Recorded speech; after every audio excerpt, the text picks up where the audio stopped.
Chers amis, je tenais à vous souhaiter un très chaleureux Shabbat Shalom depuis Yerushalayim, Eir HaKodesh, la ville sainte qui très bientôt deviendra la capitale du monde entier, avec le roi Mashiach à nos têtes, le temple, et Dieu qui se dévoilera et qui nous protégera, Bezrat Hashem. Vous remarquerez que je n'ai pas fait la même introduction que je fais chaque semaine, parce que je pense qu'effectivement cette semaine, si je ne me trompe pas, je ne suis pas prophète, on va vivre des événements les plus grandioses de l'histoire.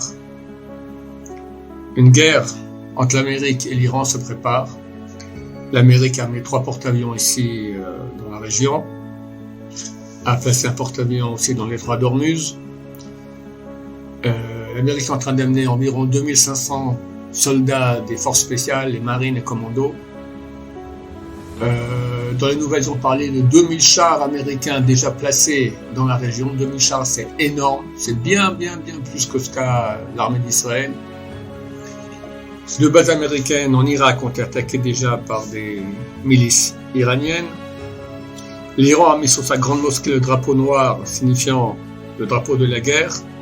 Ils ont envoyé en hébreu un message aux Israéliens, à Zman Nigmar, le temps est terminé. Ça veut dire que c'est notre fin. Comme c'est écrit dans les paroles de Sage d'Israël, Afar le Pumaïhu, du sable dans leur bouche. Ceux qui disent, c'est vrai, le temps est terminé, mais leur temps, pas le nôtre, Bezrat Hashem. Le nôtre, il commence, Bezrat Hashem. En Israël, dans le nord, les villes sont en train d'être évacuées, la grande ville de Kiryat Shmona, les villages du nord, etc. Donc tout nous fait dire qu'un conflit est imminent, et bien que, bien sûr, ça fait peur et qu'on ne sait pas quelle sera l'issue, la fin sera bonne. Combien de temps, qu'est-ce qui va se passer jusqu'à ce qu'on arrive à l'issue, je l'ignore. J'espère que tout se passera pour le bien de la Hashem pour Am Israël. En tout cas, c'est un très grand cadeau que Dieu nous fait. Il y a quelques mois encore, j'ai parlé avec des très hauts gradés, ils m'ont dit c'est impossible que l'Amérique nous aide si on attaque l'Iran, impossible. Et là, ils viennent avec toutes ces armées dont je viens de citer, il y en a absolument beaucoup plus encore. Et c'est un grand cadeau parce qu'on aurait été incapable de se battre contre 5 fronts. D'accord, Gaza, les Houthis du Yémen, la Syrie, le Liban et l'Iran, c'est énorme. Mais là, l'Amérique, Bezrat Hashem en fera un cul de boucher. Et je suis convaincu que ce grand cadeau que Dieu nous fait provient de toute la souffrance qu'on a eue ces derniers temps, tous nos frères qui sont morts, tous ceux qui ont été torturés, tous ceux qui sont encore torturés. Et surtout, la tchouva énorme du peuple d'Israël, partout dans le monde, des milliers font tchouva, c'est phénoménal, extraordinaire. Et l'unité, fini, il n'y a plus de division en Israël, tout le monde est uni, tout le monde s'aime, tout le monde va dans le même but, c'est extraordinaire. La fin de notre paracha de Noach, il y a un commentaire très connu de Rashi, qui dit que regarde, qu'est-ce qui est plus grave? Le déluge ou la tour de Babel? Dans le déluge, ils ne sont pas battus contre Dieu. Ils étaient débauchés, ils se volaient l'un l'autre, mais ils ne sont pas battus contre Dieu. Alors qu'à tout de Babel, ils ont fait une tour pour aller se battre contre Dieu. Néanmoins, au beau déluge, ils ont tous été effacés, terminés, ils sont tous morts à part Noach et sa famille. Et lors de la tour de Babel, ils ne sont pas morts, ils les ont juste dispersés. Réponse de Rashi. Bien qu'à l'époque du déluge, ils ne se sont pas battus contre Dieu, mais ils n'étaient pas unis. Ils se volaient l'un l'autre, il n'y avait pas d'union. La tour de Babel, ils étaient contre Dieu. Ils vont construire une tour pour se battre contre Dieu dans le ciel, mais ils étaient unis. Et dès lors, vu qu'ils sont unis, donc forcément, et on parle de Goïm, donc Dieu a eu pitié d'eux et les a pas tués, alors qu'au déluge, il les a tous noyés. Donc pour nous, c'est un enseignement énorme qui est très actuel, à quel point il faut continuer à être unis, combien il faut prier Hachem, combien il faut faire tchouva, une grande tchouva. La tchouva, c'est ce qui va nous sauver. Non seulement nous sauver, mais il est écrit que juste avant que Mashiach vienne, la Perse tombera dans les mains de Édom. La Perse c'est l'Iran, Édom c'est l'Amérique, l'Occident. Donc si cette guerre a lieu cette semaine, Mashiach vient juste après.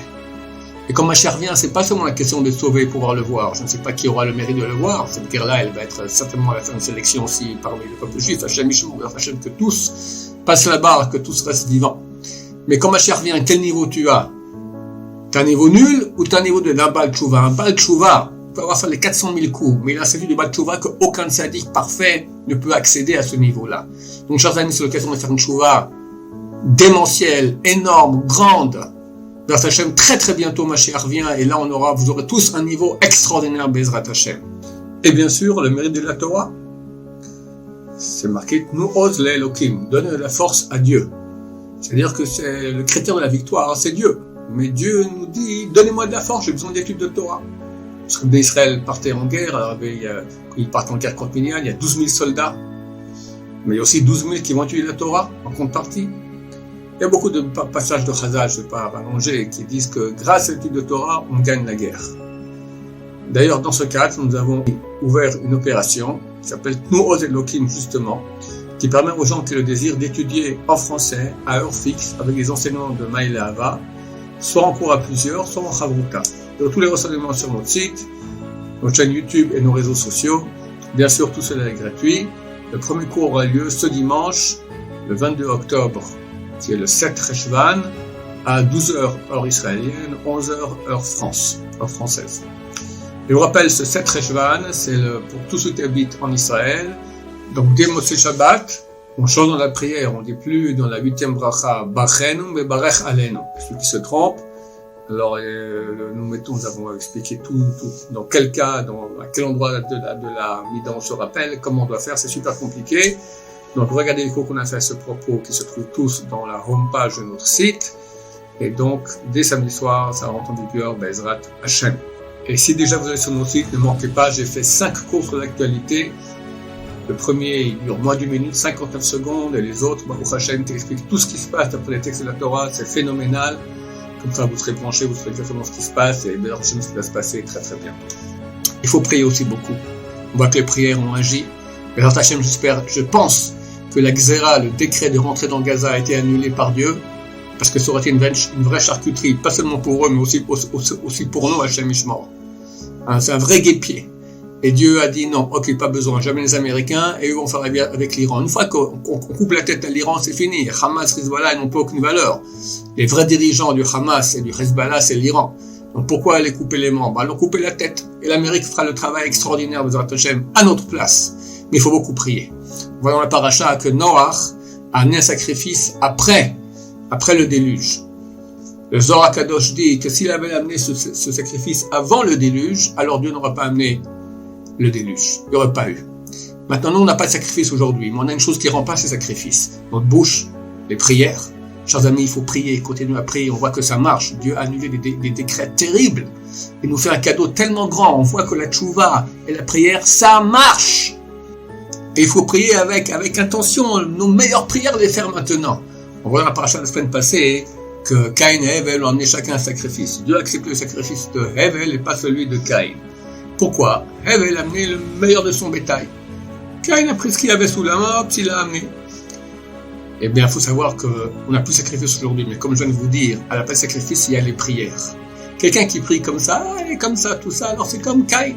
Alors pourquoi Dieu recevrait sa prière, recevrait son sacrifice? On doit amener le meilleur, comme Hevel l'a fait, nos meilleures prières avec beaucoup d'intention, pleurer. Sachez que Dieu nous écoute, il a soif de nos prières, il demande que cela, qu'on prie pour nous sauver. Alors je souhaite à tous un Shabbat Shalom. J'espère que je pourrai encore vous parler la semaine prochaine, parce que je ne sais pas si on sera dans les abris, où on sera.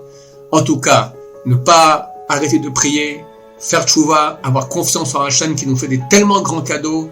Et très très bientôt, Bezrat Hashem, Mashiach, Berachamim, avec miséricorde. Amen, Amen. Shabbat Shalom, Mouach.